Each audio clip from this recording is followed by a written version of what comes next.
sebelumnya adalah ketua dari YLBHI, kemudian sebelah kiri saya adalah Bung Heri Perdana SH. Jadi di dalam rapat tersebut kami sampaikan yang pertama bahwa DPP PD Perjuangan setelah mengadakan konsolidasi dengan seluruh jajaran DPD dan DPC, kami ya tentu saja meskipun ditinjau dari target kursi DPR RI, perolehan berdasarkan perkiraan sementara adalah sekitar 110 kursi DPR RI, namun kami mengucapkan syukur bahwa setidaknya di tengah gempuran yang sangat dahsyat sebagai ujian sejarah PDI Perjuangan, kami tetap dapat mempertahankan posisi sebagai pemenang pemilu 3 kali berturut-turut, dan itu tidaklah mudah di tengah-tengah persoalan supremasi hukum yang turun ke tingkat nadir dan kemudian abuse of power yang sayangnya dilakukan oleh Presiden Joko Widodo, sehingga kecurangan yang dimulai dari hulu, dari rekayasa hukum di Mahkamah Konstitusi hingga di tingkat proses sampai di hilir, bahkan sekarang pun masih banyak intimidasi yang dilakukan, itu menjadi sisi gelap demokrasi di Indonesia yang oleh para pakar termasuk Bapak Yusuf Kala dikatakan sebagai pemilu yang paling brutal dan buruk di dalam sejarah pemilu di Indonesia. Namun kami juga mengajak seluruh kader, anggota dan simpatisan PDI Perjuangan untuk menatap masa depan dengan optimis, karena kalau kami melihat perolehan di tingkat kabupaten kota ternyata menunjukkan kenaikan perolehan kursi PDI Perjuangan.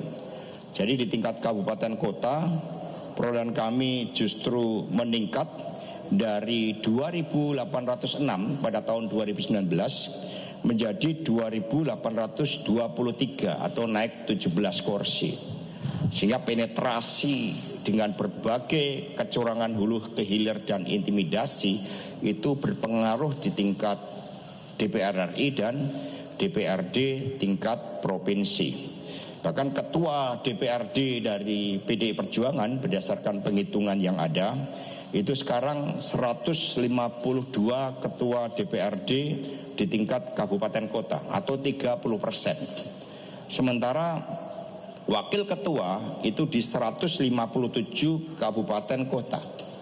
Sehingga kalau kami mengukur eksistensi PDI Perjuangan di tengah gempuran yang sangat dahsyat, itu di tingkat kabupaten kota ditinjau dari perolehan wakil ketua DPRD dan ketua DPRD, itu eksistensi kami itu 60% ya terhadap 514. Nah, sedangkan di tingkat provinsi tentu saja mengalami penurunan yang di tingkat karena bekerjanya operasi yang sangat masif.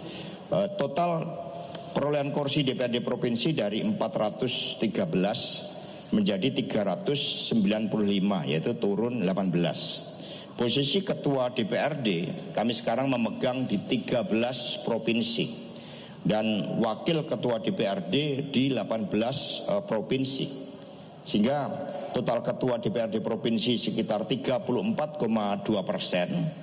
Dan wakil ketua DPRD provinsi itu ada 47% dari 38 provinsi, sehingga total itu eksistensi kami, eksistensi Partai Nasionalis Soekarnois ditinjau dari jumlah wakil ketua DPRD provinsi dan ketua DPRD provinsi itu ada di 31 ya provinsi, ya artinya ini sekitar 81,6%. Ya tentu saja ini merupakan suatu modal.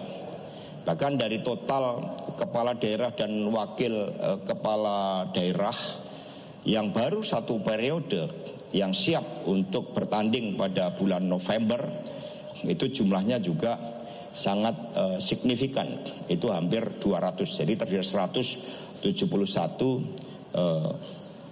calon kepala daerah baik di tingkat provinsi, kabupaten, kota itu yang baru 1 kali menjabat. Tentu saja ini menjadi modal konsolidasi yang sangat penting bagi ke depan, sehingga partai terus menerus melakukan langkah konsolidasi. Dan terkait dengan Pilpres kemarin ya pada hari Sabtu ya, sesuai dengan batas waktu yang diberikan Mahkamah Konstitusi, kami telah mengajukan gugatan hukum ke Mahkamah Konstitusi, dan kami juga mengajukan gugatan hukum terkait dengan selisih terkait dengan pemilu legislatif.